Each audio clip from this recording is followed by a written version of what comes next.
The Charlotte Ledger Podcast is a member of the Queen City Podcast Network. Hey, it's Cristina Bolling with the Charlotte Ledger, and you're listening to the Charlotte Ledger Podcast. You can find out more about the Charlotte Ledger and subscribe to one of our newsletters by going to thecharlotteledger.com. And if you like this podcast, feel free to share it with a friend or give it a review or subscribe to it. We'd appreciate that. I'm talking today with Kathy Jetton, who is the president and CEO of Make-A-Wish of Central and Western North Carolina. If you're not familiar with Make-A-Wish, it's a national nonprofit that grants wishes for children who've been diagnosed with critical illnesses. Those wishes, whether they're to take a trip, meet a celebrity, or get a backyard playset, help kids build the physical and emotional strength they need to face what they're going through. Make-A-Wish of Central and Western North Carolina is on track in 2023 to grant the most wishes it ever has. So we're sitting down with Kathy to hear how that came to be and to learn a little bit about how Make-A-Wish grants wishes for those kids who need them. Kathy, thank you so much for talking to us. I want to first find out a little bit about your background and how long you've been working with Make-A-Wish of Central and Western North Carolina. Sure. So first, thank you for having me. I'm so appreciative to have the chance to talk with you. I joined the team at Make-A-Wish in October 2020, so right at the height of the pandemic. And what brought you to this kind of work? What were you doing before? I stumbled into nonprofit work somewhat unexpectedly, not long after I got out of college, and started with the American Heart Association. And I worked for them for almost 11 years and then had the opportunity to transition to St. Jude and really realized my passion for fundraising could be magnified when I had a child-focused mission. St. Jude is an incredible organization. And I really realized that it aligned with my passion and my fundraising ability. And so I love that job, and then had the opportunity to interview for the role here, and the missions are not the same, but really provide a kind of treatment to kids with critical and life-threatening illness. So very similar, and thought it would be silly to not at least entertain the opportunity, and can't imagine doing any other job than the one I'm doing now. I wanted to see if you could give us kind of like a little introduction to the local Make-A-Wish chapter. How many wishes do you grant in a typical year, and what does sort of the organization look like? Yeah, so we, in our best year ever, granted 389 wishes. That was in 2019, so right before the world shut down. And we will grant close to 430 wishes this year. So we are super proud of that. I think our normal number is probably going to be around 400. We were pretty aggressive this year. We had kind of an expanded pipeline because of the pandemic. A lot of our travel wishes were put on hold. And so we really wanted to make sure to prioritize those kids who had been waiting for this year once travel resumed as normal. So that's why our number this year is a little bit higher, but I think normally we'll probably grant between 380 and 400 in a year, based on the population and, all those sorts of metrics that go into the 51 counties that we serve. So tell me about like kind of the range or the types of wishes that you grant. I think a lot of people think about like maybe like a Disney trip or, a dog, a puppy or something like that. What are some of the kind of examples that you can give, or even maybe some of the most common wishes that kids have? So Disney is definitely our most common. Officially, we have 4 wish types. I wish to have, I wish to meet, I wish to go, and I wish to be. And so Disney would fall under the I wish to go category. So Disney is pretty common. About 50% of our wishes every year are Disney wishes because it is the most magical place on earth. I will tell you one of my most favorite wishes that we granted fairly recently in the wish to go category. We had a little guy who wanted to become a cheesemaker. And so his wish was to go to the Sargento factory in Wisconsin. We coordinated with that chapter. He got to visit the factory. He actually got to build a mozzarella snowman. And, it's an example of a wish, a collaboration between 2 chapters. and B, a big corporate partner who they invited their employees to participate in the wish in whatever way they wanted to. And the feedback that we got from their employees that it was one of the most meaningful things that they've done in a very long time.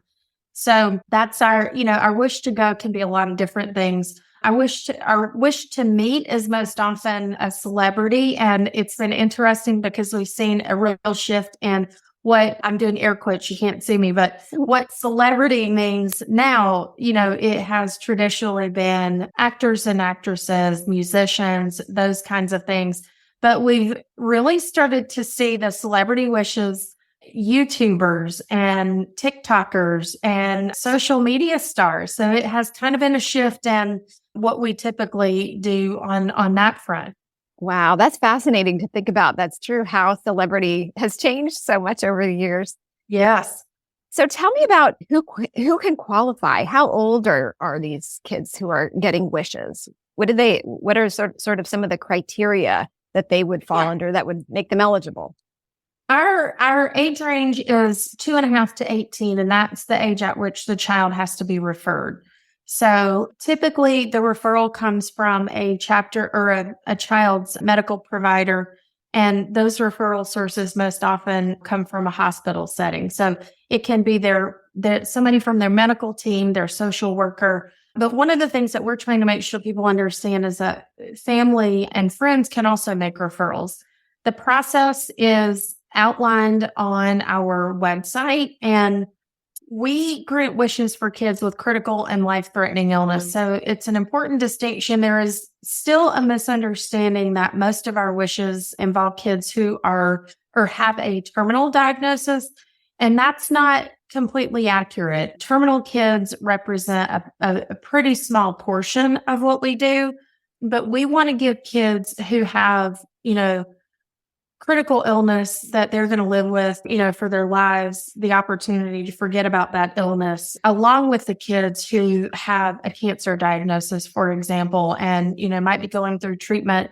The wish granting process really gives them a chance to not focus on that treatment or the illness. So it's kind of twofold. Kids who have diagnoses that we hope can be cured and, treated and cured, and then kids who have lifetime critical illness, and it's an opportunity to kind of forget about that for a moment. I was reading, I think it was in your annual report, about a young woman who had been battling cancer, and she, I think, is now going into biomedicine or something. And her wish was a horse, and she talked about how much that helped her sort of just keeping motivated and moving forward. It was really amazing story. I think that really embodies the mission of Make-A-Wish. We are in the business of creating hope. And truly, we hear from kids' medical teams that the planning of a wish and the actual wish happening has the ability to change a child's treatment outcome. When a kid is planning a wish, if they're sitting in a hospital bed waiting on a port to be cleaned or waiting for an infusion or something along those lines, and their wish specialist comes in and they get to talk about the Disney parks that they're going to visit and all the rides that they're going to ride, it really changes the kid's outlook for treatment that day. And it gives them something to hope for and something to look forward to. And it's not just the kid, it's the entire family unit that's going to be engaged in the wish. So it's, I love my time at St. Jude, but when I think about what we do, we provide a different kind of treatment that a medical team is never going to be able to provide. And we do it not just for the kid, but for the entire family. Wow. I was wondering, you talk about the sort of different kinds of wishes, and what are some of the expenses, Kathy, how much do these wishes cost? Does it vary widely? Yeah. It does vary. Our average cost is around $7,500. And when I started, our average cost was around $6,000. And the pandemic really changed. Everybody is, really aware of what's happening with inflation and some of those kinds of things. So we have seen our wish costs go up. Things like backyard play sets have gotten significantly more expensive.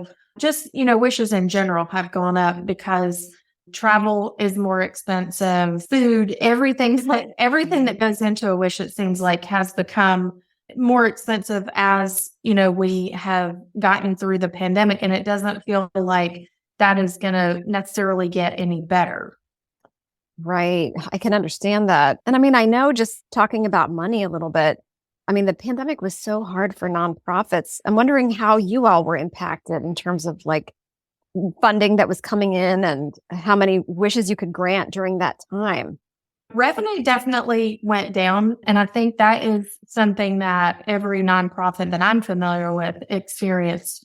I think our revenue decline wasn't as significant maybe as some other organizations. And I think that speaks to the power of our mission. An important distinction is that every dollar we raise in our 51 counties is able to stay in our 51 counties to grant wishes for kids who live here. So I think that is a very meaningful piece of what we do.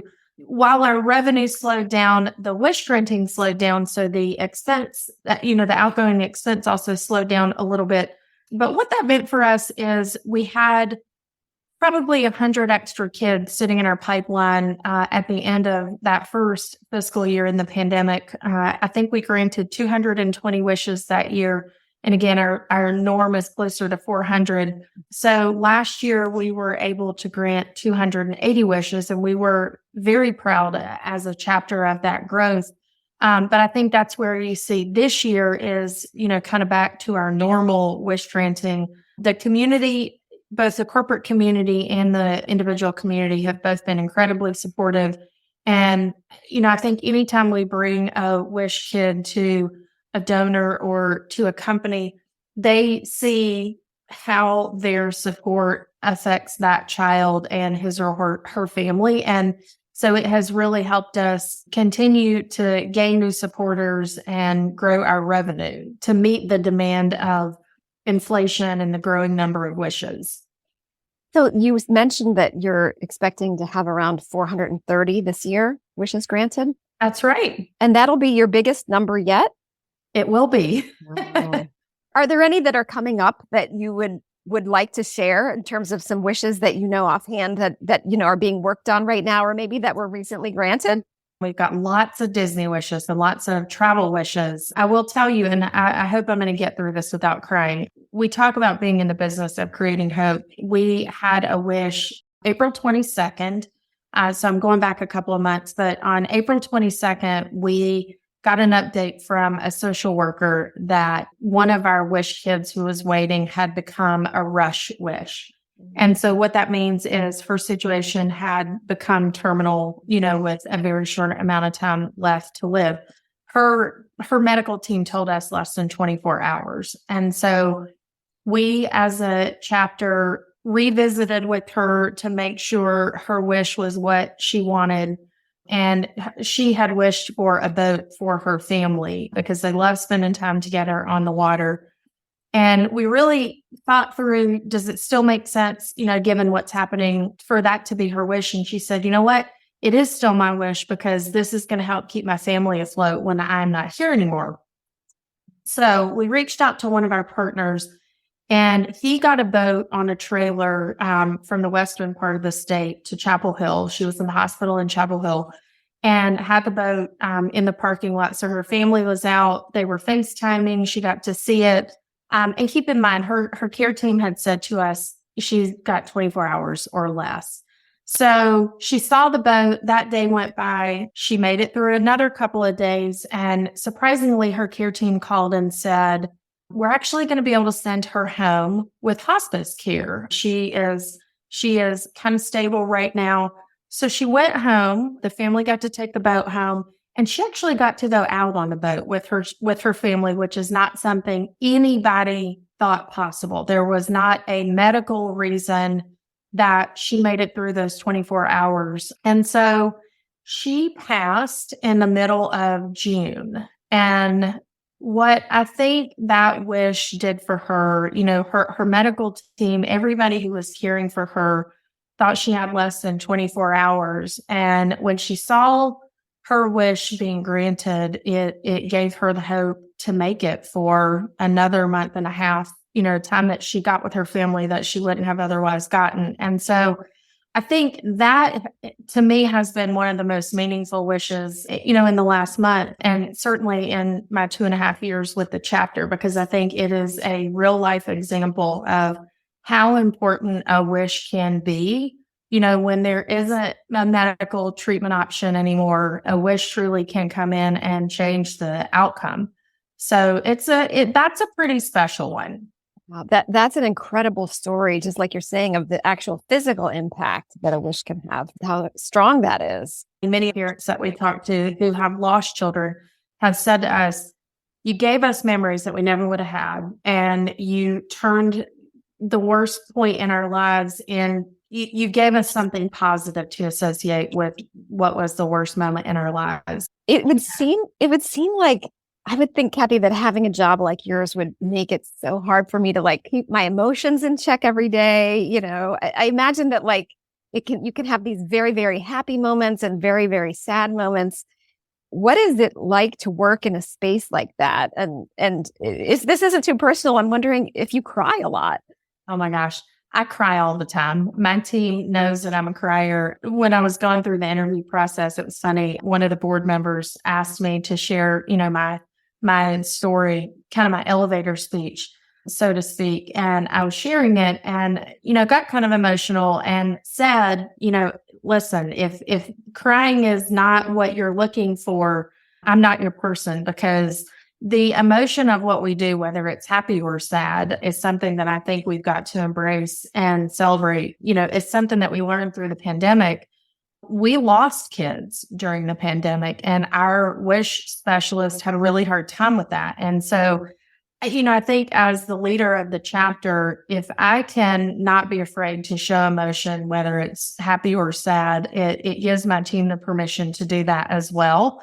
So any given day, lots of laughter in our office, lots of laughter and happiness. And there is occasionally sadness. We have our wish specialists, then they can spend months with a wish family planning a wish. And, if the worst outcome happens and we lose a wish kid, our wish specialists have been ingrained with that family for quite some time. And so it is emotional and it is sad, but we have so many happy moments to make up for it. But it is an amazing job to be able to do and to deliver the mission that we deliver every day, regardless of how the emotional toll that it takes. Is there anything that we haven't talked about that you wish people knew about Make-A-Wish, or some misconceptions that may be out there, or things that, folks might not know about? Sure. I think the biggest misconception continues to be that we only grant wishes for terminal kids. And that is one of the things that we're really working to educate the public on, and specifically our community on. I think the other thing is that while we are a nationally recognized and loved brand, every Make-A-Wish chapter is its own 501c3. So every chapter is raising money in the community they serve to keep the money in the community that they serve. And so I think that's probably one of the most important distinctions. There are so many amazing organizations that do great work, but we are, I would say, one in a million where people know Make-A-Wish, the work that we do, but you can also support us either financially or with your time, and know that support is staying right here in our community.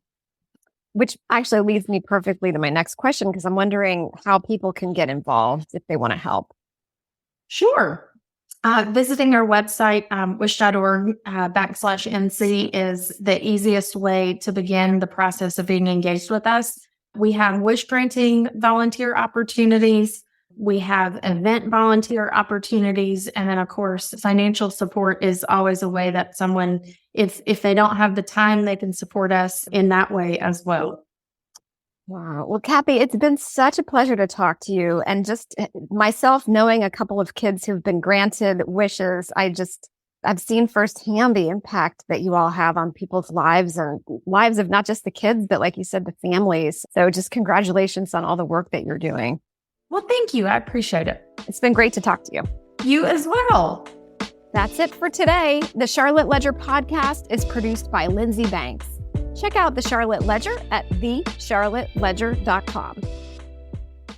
QueenCityPodcastNetwork.com.